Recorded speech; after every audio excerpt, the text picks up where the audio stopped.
is an established residence for the innermost self. A soul without prayer is a soul without a home.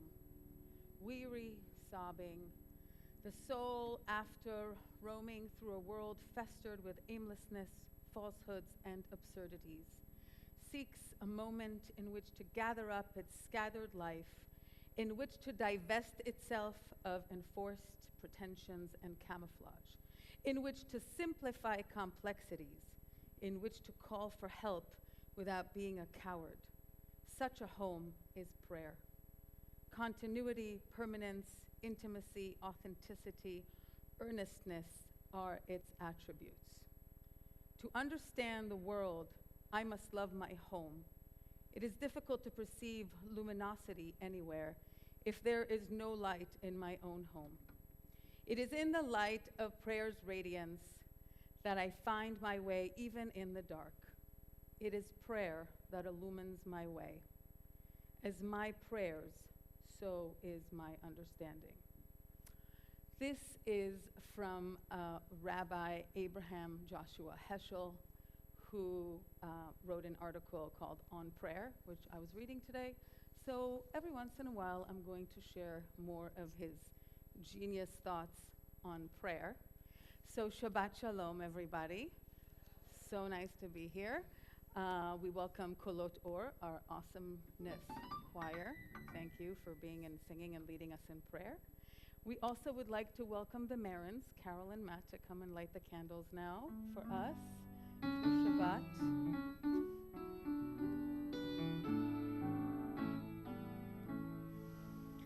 Oh, hear our prayer we sing to you.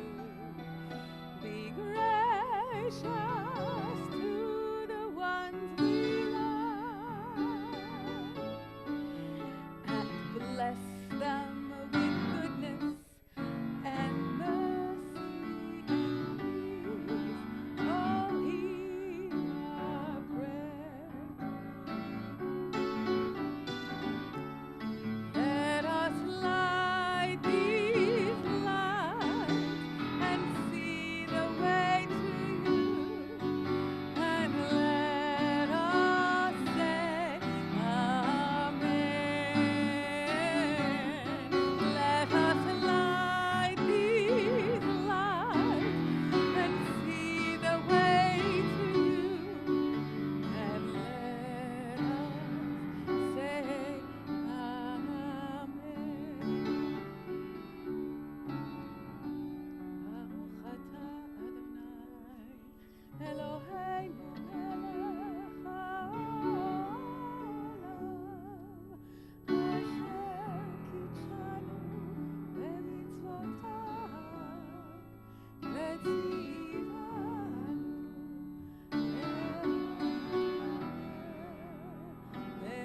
להדליק נר של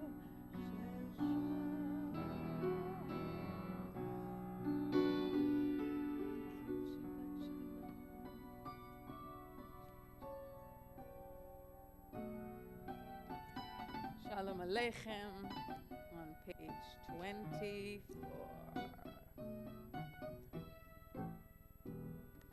Shalom Aleichem, Malachi Hasharet, Malachi Elyon, Melech Malchei HaMelachim HaKadosh Baruch Hu. Bochem l'shalom, Malachi Hashalom, Malachi Elyon, Melech Malchei HaMelachim HaKadosh Baruch Hu. ברכוני לשלום, מלאכי השלום, מלאכי עליון, ממלך מלכי המלאכים הקדוש שלום. צאתכם לשלום, מלאכי השלום, מלאכי עליון, ממלך מלכי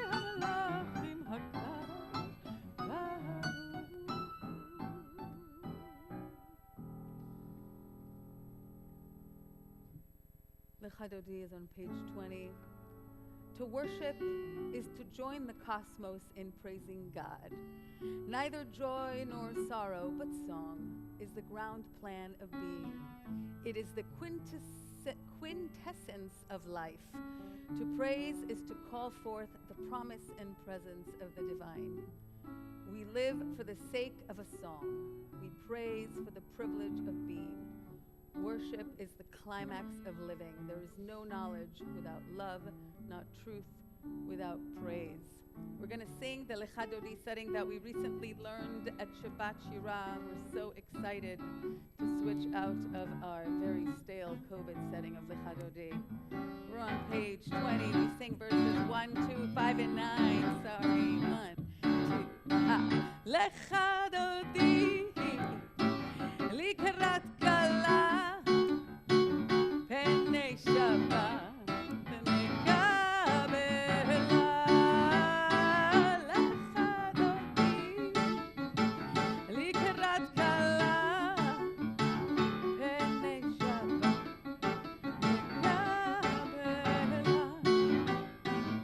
שמור וזכור בדיבור אחד, השמיענו אל המיוחד, אדוני אחד ושמו אחד, לשם ולתפארת ולתהילה. לך דודי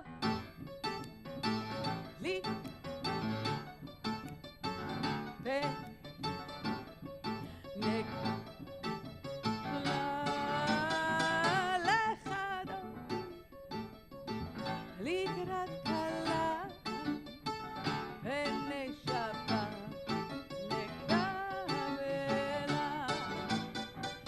לקראת שבת לכו ונלכה,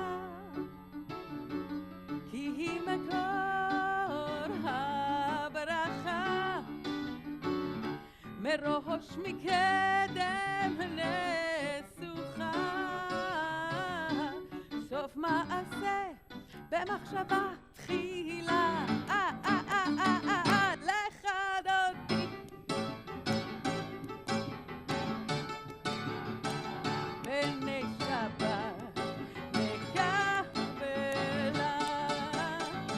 לך דודי לקראת כלה פני שבת נקבלה.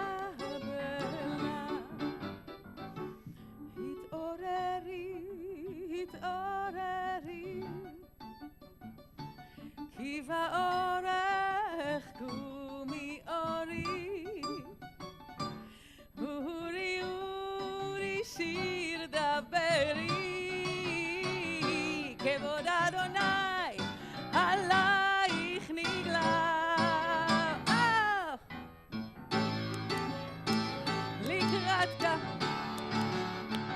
פני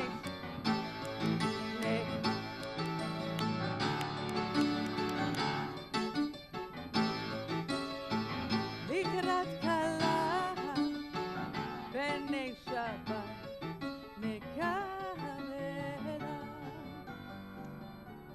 אוי ושלום עטרת בעלה, גם בשמחה ובצהלה, תוך אמונה ים סגולה. בואי חלה, בואי חלה. לך דודי לקראת כלה,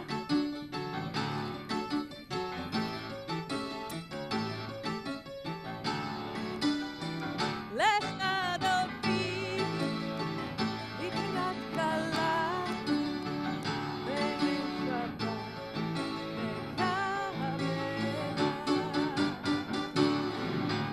And we stay standing and go to page 28 and get ready for prayer for worship. The Baruch Hu.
beginning of prayer is praise, the power of worship, to join the cosmos in praising God. Neither joy nor sorrow, but song is the ground plan of being. The essence of living as a human being is being challenged, being tempted, being called. We pray for wisdom, for laws of knowing how to respond to our being challenged. Living is not enough by itself. Just to be is a blessing. Just to live is holy. And yet being alive is no answer to the problems of living. To be or not to be is not the question. The vital question is how to be and how not to be. To pray is to recollect passionately the perpetual urgency of this vital question.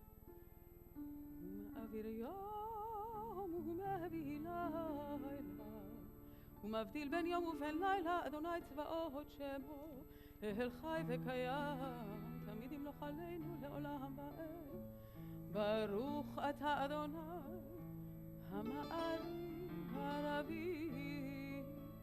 Page 33, together, as you taught Torah to those whose names I bear. Teach me Torah too. Its mystery beckons, yet I struggle with the truth. You meant Torah for me. Did you mean the struggle for me too? Don't let me struggle alone. Help me to understand, to be wise, to listen, to know. Lead me into the mystery. כי הם חיינו ואורך ימינו, והם נהגי יומם ולילה, ואהבתך אל תסתיר ממנו לעולמים. ברוך אתה אדוני, אוהב עמו ישראל. שמו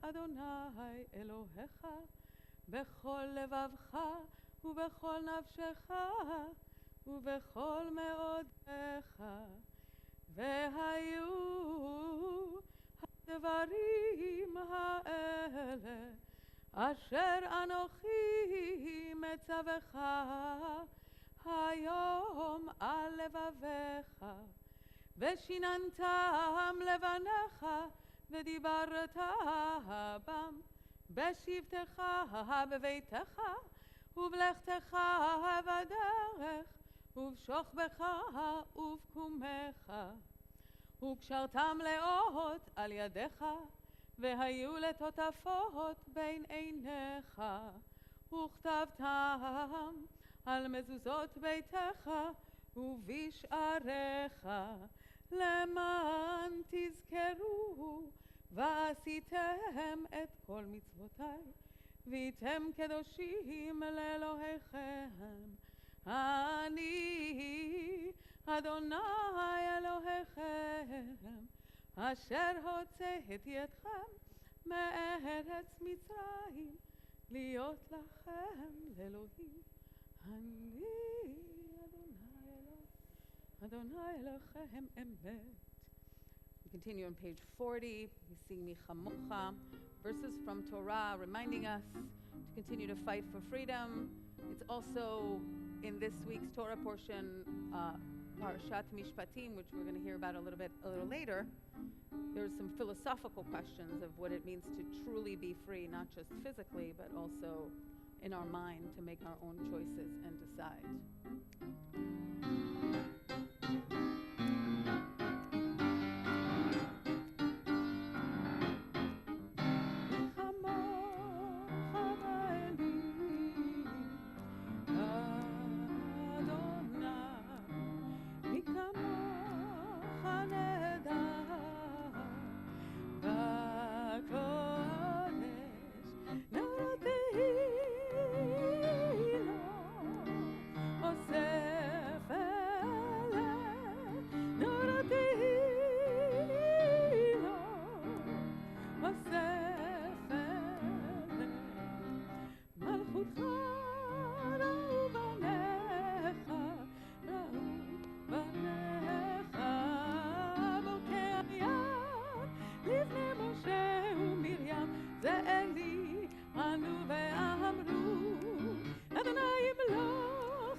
אדוני את יעקב וגאלו מיד חזק ממנו.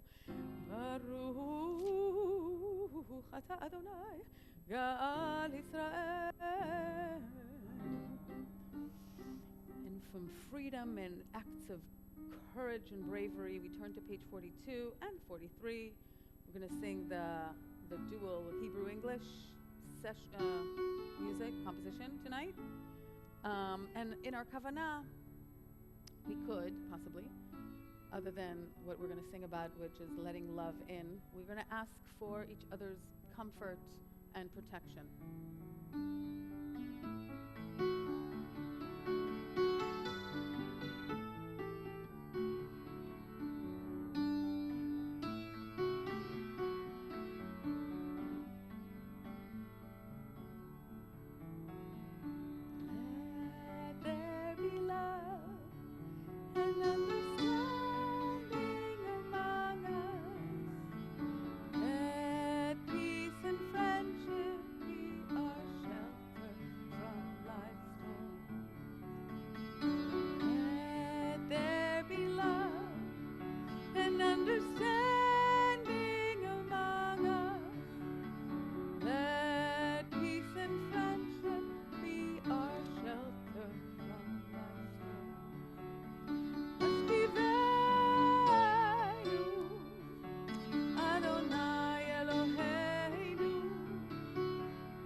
Page 44, we express our gratitude for this special day, the seventh day that is different than all the other six. And tonight, this Erev Shabbat, we sing Yismechu b'malchutcha. We should rejoice.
continue with the Amidah. It's a good opportunity for us before we're going to rise together as one community to really part with a week that has gone, the 6 days of hard work and running around, and really welcome a breath of Shabbat. Thank you for that. Let's exhale together. We're going to begin the Amidah together. It says to stand, and so if you are able, please rise at this time. And we stand. We begin together on page 46. We ask God to open up our lips. And then we're going to continue each on our own with our own prayers, either the prayers of the page or the prayers of your heart. When you are complete with this section and feel like you are finished, you should be seated at that time.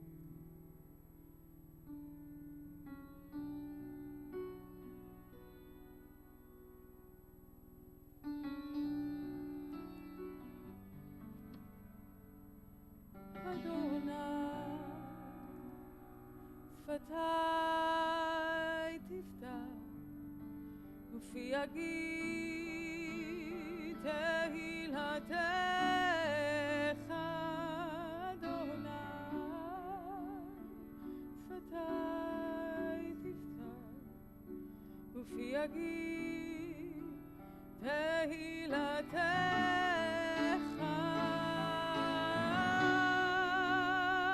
שפתי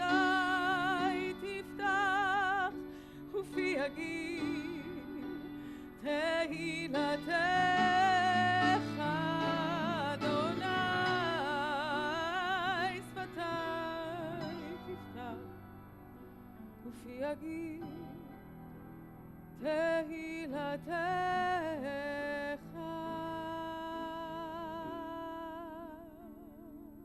לב טהור ברא לי אלוהים רוח נכון חדש בקרבי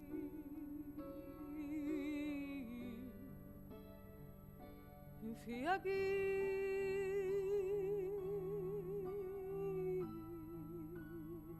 תהילתך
Our thoughts turn to those of us who are in need of a prayer for healing. Our prayer for healing is on page 253. In our community, we are thinking of Peter Abramson, Miriam Baum, Larry Baum, Lindsay Baum, Cheryl Baum, Larry Benson, Margot Blaustein, Lisa Bush, Richard Falcon, Alan Fields, Bruce Goldman, Harriet Goldstein, Paige Holt, Oliver Horn, Gay Clapman, Sherry Levis, Deborah Littman, Joseph Lepkin, Lori Mazzarella, Reese Osmond, Judy Ragona, Eileen Reinfleisch, Buddy Scott, Bernice Zide, Alan Silverstein, Gilbert Simon, Marjorie Van Dow, Lisa Walker, Edie Weinstein, and Izzy Yagoda. If there's anybody that you are saying prayers of healing for at this time, please say their name as my eyes meet yours.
our ancestors continue to journey through the wilderness. Parashat Mishpatim begins like this. These are the rules that you should put before them. Then goes on to list 53 laws. Over 10% of the 613 mitzvot that we're supposed to follow are listed in this Torah portion. Regarding lives and relationships, specifying ways to be justful and fair and compassionate, as those were defined and understood in the Israelite civilization of that time. Rabbi Josh Feigelson reflects that this parsha includes mitzvot about seemingly every area of life, from communal rituals to civil law, from rules governing marriages to eating practices. The range is enormous, spanning major commandments about things like manslaughter, killing, and self-defense, to the foundations of a compassionate social policy that explicitly cares for those on the margins of society and does justice impartially to the intimate. Don't curse your parents, don't gossip, make sure to return lost objects. The span is head-spinning, breathtaking even. He continues, this efflorescence of mitzvot is an expression of a fundamental impulse of Jewish spiritual life. Every moment is an invitation to practice, to be mindfully aware and present. We have an opportunity to bring awareness of the divine presence into everything from the major moments of our lives, birth, death, marriage, parent-child relationships, to the mundane. What we eat, how we speak, the way we responsibly take care of the people and things in our lives. Punishment for not following these mishpatim, these laws, is often death, using a double in Hebrew, mot yumat. Verse 24 famously states, an eye for an eye, a tooth for a tooth, hand for a hand, foot for a foot, burn for a burn, wound for a wound, bruise for bruise. There is, of course, at least one misogynist message, machshefa lo tichyeh, a sorceress you shall not let live, or you shall not tolerate the sorceress, depending on your translation. We're not even going there, but I felt like I had to mention it, of course. And there's, of course, two reminders to not wrong or oppress the stranger, for you were once strangers in the land of Egypt. In Hebrew, the word mishpat means rule, it means a law, but it also means a trial or simply a phrase, a sentence. I had to say that for my Hebrew students in the Kahal, so thank you.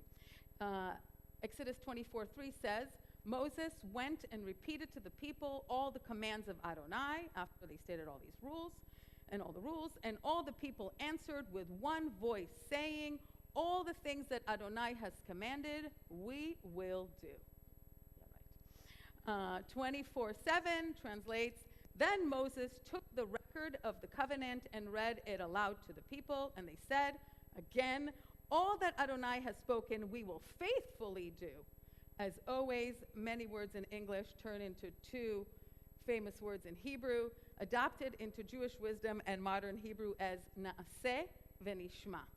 We shall do, and we shall hear, understand, depending on how you understand it. In rabbinic tradition, this phrase, na'aseh v'nishma, became the symbiotic symbol of absolute faith and acceptance of Torah and God as sovereign.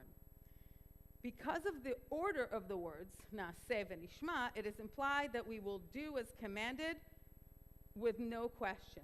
First, we will follow the commandments, and only later we will understand them. Traditionally, Bnei Israel are commanded to supposedly accept these rules with absolute blind faith, obedience, and no question. According to Rabbi Simai, our people Israel are praised to na'aseh v'nishma, and the angels came to knot crowns to their heads. The Israelite had to be forced to accept the yoke of the rules, but they were praised for this acceptance. In another rabbinic midrash on the book of Deuteronomy, there's a tale that God presented the Torah to all the other nations, and all the other nations visited the content, but only the people of Israel said wholeheartedly, na'aseh v'nishma. We shall receive it. And only then worry about hearing or understanding it. I have to say that in child rearing techniques, na'aseh v'nishma is quite brilliant. It happened way more than once or twice that I've said to my kids, do it. Why? Because I said so. That's why. You should know about Naseh v'nishma. That was always part of my lesson. Naseh v'nishma. First do it, then we'll talk about it later. Someday you'll understand, maybe. Who knows? I'm sure I'm the only mom who's ever done that. Just like the Israelites in the wilderness who have just emerged from slavery, I think to myself, you have no idea what you're talking about. Someday you'll get it. However, none of this prescribes to any or all of what I have ever preached about Jewish tradition and wisdom of any time period ever. In fact, the entirety of Jewish wisdom is built on questioning, learning, discussion, argument with previous wisdom. Questioning and dwelling in questions is built in throughout our whole tradition of wisdom. A careful look at these verses shows that before the Israelites agreed to take on this covenant of rules, they do hear the entire list of what they are signing up for. Rashi commented that because the Israelites said, we will do before we will understand, that they merited to be able to understand the reasons to do what they have to do as well. 15th century Italian commentator Obadiah Saforno writes on this verse, the Israelites conveyed through this formulation, putting action before understanding, that they would listen to God's voice like servants, avadim. They would serve their master not to earn any reward, but simply because they are yoked in a relationship of obligation.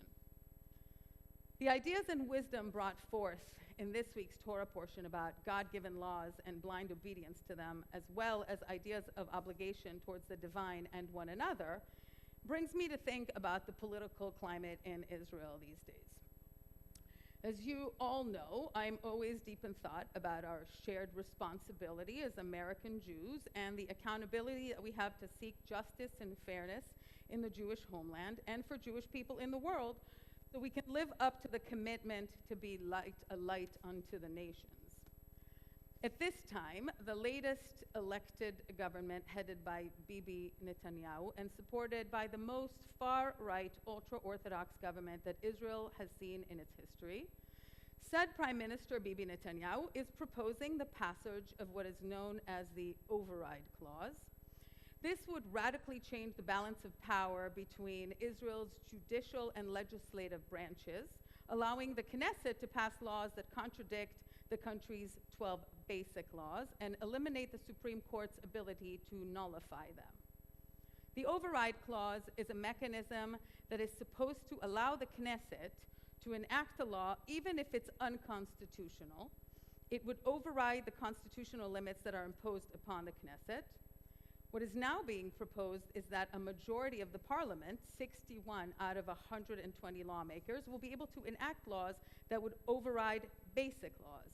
A majority in the Knesset would have absolute power to enact any law whatsoever, regardless of how violative it is of fundamental rights, even the most basic rights as laid out in Israel's Bill of Rights. The basic laws protect the right to life, to dignity, to equality, to privacy, and to liberty. Yaniv Roznai, associate professor and vice dean of the Reichman University in Herzliya and a leading constitutional law scholar, explains the proposed clause and stresses why he and others are campaigning so fiercely against it. If you've been following the news, hundreds of Israelis have gone out to the streets to protest this almost daily.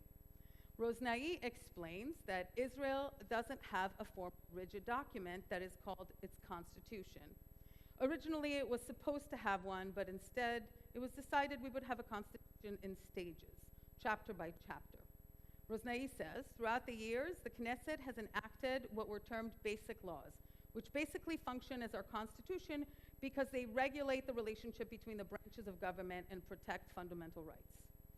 This was complemented by a very important judicial decision in 1995 in which the Supreme Court decided that these basic laws have constitutional status and accordingly ordinary legislation of the Knesset cannot violate them. Now, if there's such a violation, the court can, through judiciary review, invalidate such laws if they're regarded as unconstitutional.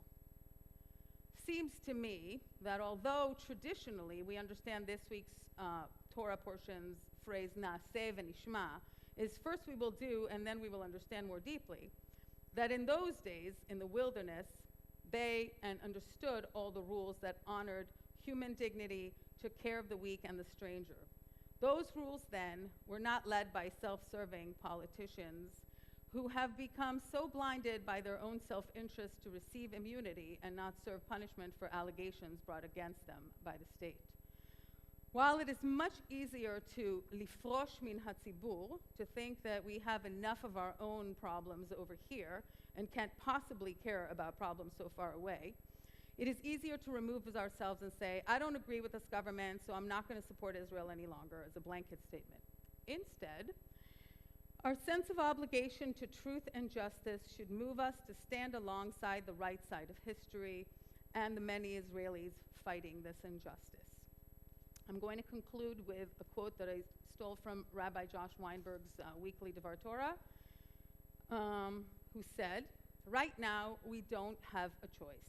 Israel as a Jewish and democratic state is being threatened, and the damage being done is potentially irreversible. We must speak up in the same way that we would mobilize and come together if Israel were facing a formidable external threat. We must support civil society organizations and specifically our reform movement that is leading the fight for religious freedom and for democracy at large. I've never been one to say that Israel is too important to be left to Israelis. But Israel should be important to Jews regardless of where we live. We must pour into the streets and protest in Israel and around the world. Rabbi Weinberg is proud to join over 200 of our Reform rabbinical colleagues in Tel Aviv next week to show our solidarity and support for the majority of Israelis who are deeply committed to Israel as a Jewish and democratic state. For the sake of Zion, we cannot stay silent. Shabbat Shalom. Aleinu is on page 282. If you are able, please rise. עלינו לשבח לאדון הכל, לתת גדולה ליוצר בראשית, שלא עשנו כגויי הארצות, ולא שמנו כמשפחות האדמה, שלא שם חלקנו כהם, וגורלנו ככל המונם. ואנחנו קוראים ומשתחווים ומודים לפני מלך מלכי המלכים הקדוש ברוך הוא. 285.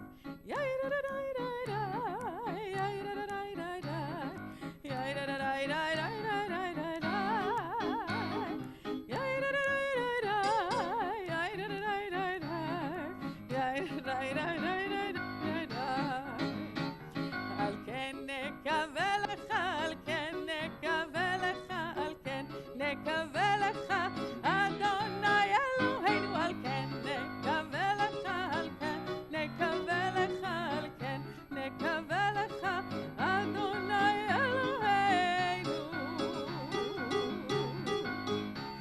לראות מהרה בתפארת עוזך, לתקן עולם, לראות מהרה בתפארת עוזך, במלכות שדי.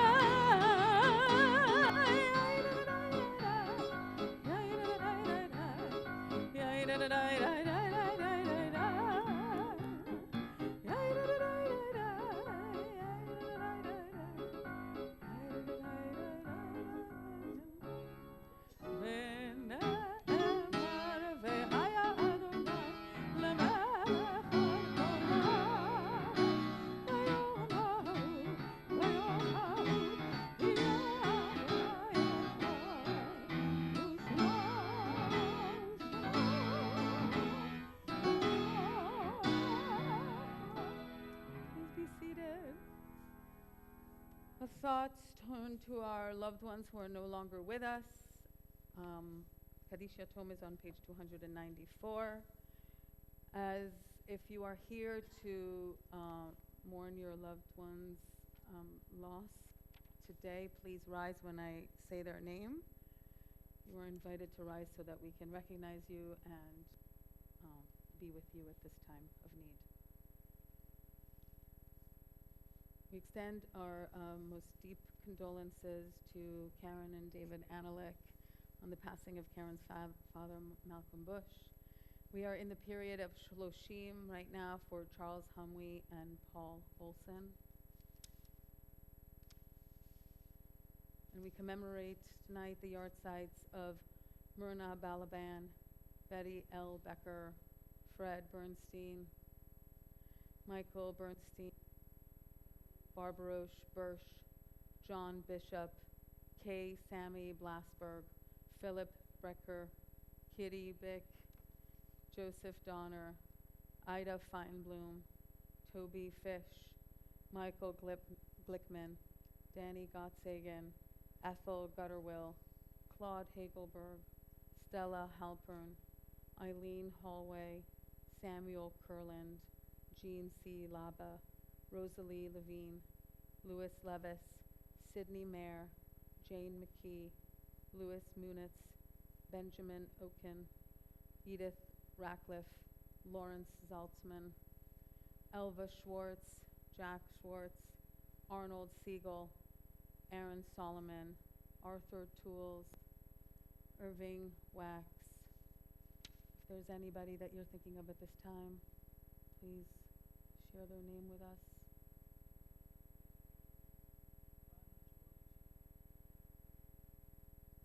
Kaddish is on page 294. If it is your custom, please rise. יתגדל ויתקדש שמי רבה, בעלמא דברך חירותי וימליך מלכותי, בחייכון וביומהיכון ובחיי דכל בית ישראל, בעגלה ובזמן קריב ואמרו אמן. יהא שמי רבה מבורך לעולם ולעלמי עלמיה, יתברך וישתבח ויתפאר ויתרומם ויתנשא, ויתהדר ויתעלה ויתהלל, שמי דקודשה בריחו, לעילה מן כל ברכתה ושירתה, תושבחתה ונחמתה, דאמירן בעלמה ואמרו אמן. יהא שלמה רבה מן שמיה וחיים עלינו ועל כל ישראל ואמרו אמן. עושה שלום במרומיו, הוא יעשה שלום עלינו ועל כל ישראל ואמרו.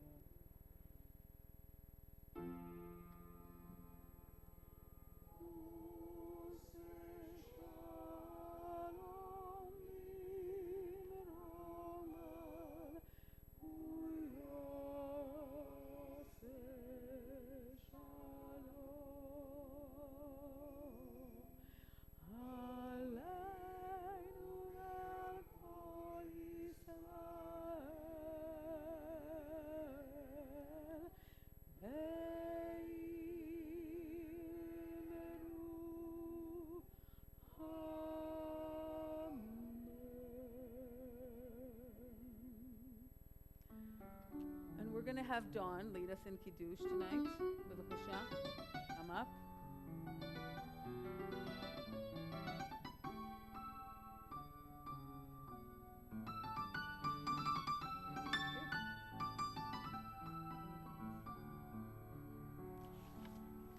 Baruch atah Adonai Eloheinu melech haolam, borei peri hakofen. Baruch atah Adonai Eloheinu melech haolam, asher kiddushanu b'mitzvoto v'ratzavanu, b'shabbat kodsho v'aharotzon higilonu, zikaron l'maaseh karesh, yom te'ila l'mikrai kodesh, zecher l'tziat Yitzrayim, kivanu v'chartam, yotanu kidashtam, mikol ha'amim, v'shabbat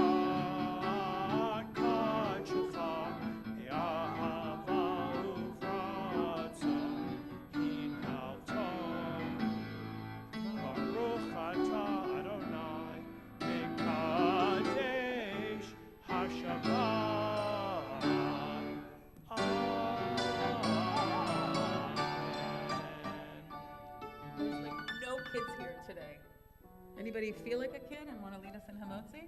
All right, done then. It's going to be done. Voila. Vav. Baruch atah Adonai, Eloheinu melech haolam, hamotzi lechem min haaretz. Shabbat.